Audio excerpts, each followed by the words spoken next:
Power Splash is the creatively named Mack Ride's Power Splash located at Happy Valley Shenzhen. It is only the second installation of the model to open, and since then, 3 more have opened and 2 are in storage. So, is it a good water ride that is worth the mass cloning? Find out in this review. Mack Rides introduced the Power Splash in the year 2016 with the opening of Pulsar at Walibi, Belgium. It was a natural evolution of their water coaster model, where you coast through a gravity-driven track section before impacting a body of water, drenching riders and onlookers alike. It is a great way to cool people down in the hot summer. The Power Splash iterates on this design by utilizing a swing launch before quickly filling up a pool of water for the train to impact. This not only saves land, but also provides a more thrilling ride experience than earlier water coasters. Happy Valley Shenzhen bought the second installation of the model in 2019. It is close to the park's main entrance in the Gold Mine Town themed area of the park.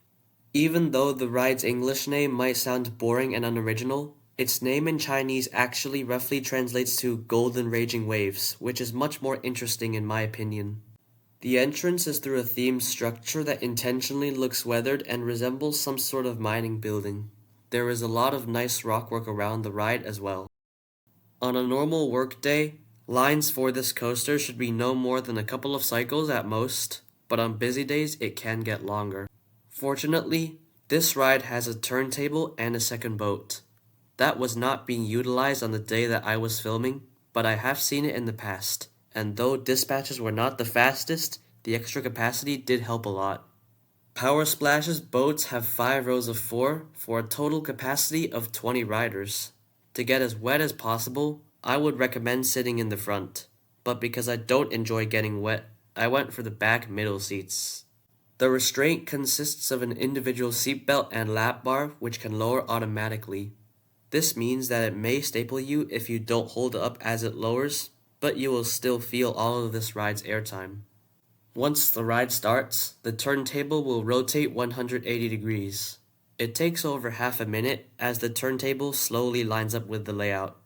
Once the tracks are connected, you launch backwards over an airtime hill. You get no airtime this time, but the launch has decent power. Then you coast over a bit of straight track and climb partway up the back spike. This has a tiny bit of weightlessness. You then roll back over the straight track forwards. This leads into the second launch over the airtime hill. This time, you get a little bit of floater airtime over the hill, and the forwards launch is decently forceful. Then you go up the forward spike. You get some positive G's at the base, and some decent airtime on the spike as it is completely vertical. This leads into the third and final pass over the launch. This time you are folded forward since the launch is very powerful. Simultaneously, the airtime hill also has a very strong ejector pop as you are traveling over it faster than before. At this point, you roll over the straight track one last time before fully ascending the rear spike. The bottom gives strong positive G's. The spike is also profiled in such a way that the top gets less steep. This results in some strong, sustained floater airtime throughout instead of the usual weightlessness. I think this is actually better than traditional spikes. While all of this is going on, a pool of water below is filling up. The water level rises very quickly, submerging that bit of straight track you are coasting over just now. And when you reach the bottom, the boat impacts that water. However, you won't get completely drenched if you are on the ride.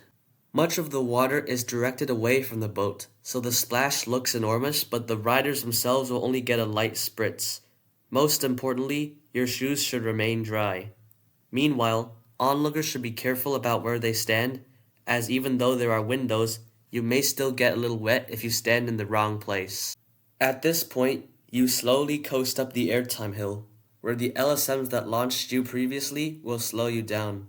You then come to a stop on the turntable before it spends another half a minute turning you into the station, ending the 217-meter or 712-foot long coaster. Overall, I think Power Splash is a good ride. It has some strong moments with the swing launch and spikes. It also takes up a really compact footprint, and all my biases against getting wet aside, it is objectively a nice way to cool off in the summer. The park also did a nice job theming the ride up, as well as shielding the pathways from most of the splash. Although I might not ride it every time I go to the park simply because I do not want to get wet, I cannot deny that it is a good addition. So what is my rating for Power Splash? I'd give it a 7 out of 10. Most water rides are a one and done for me, but Power Splash is one I wouldn't mind riding more. That is partially because it doesn't really make you that wet, but also it is a good ride. Previously, water coasters were mostly family coasters, but the Power Splash is a genuine thrill ride.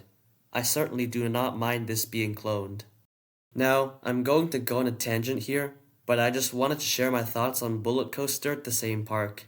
The accident that occurred on the ride 2 years ago was a direct result of the park's failure to properly maintain it. My thoughts and prayers go to all of those affected by this horrific tragedy. When I went to the park and asked them about the status of the coaster, they informed me that it had expired. This means that it will likely never operate again. That is unfortunate, as it was one of my favorite coasters with an ultra-powerful launch and some insane airtime moments. So what are your thoughts on Power Splash at Happy Valley Shenzhen or the model in general? Have you experienced it? Do you enjoy getting wet? I would love to hear your thoughts down in the comments. I would be grateful if you like the video and subscribe for more videos in the future. Thanks for watching.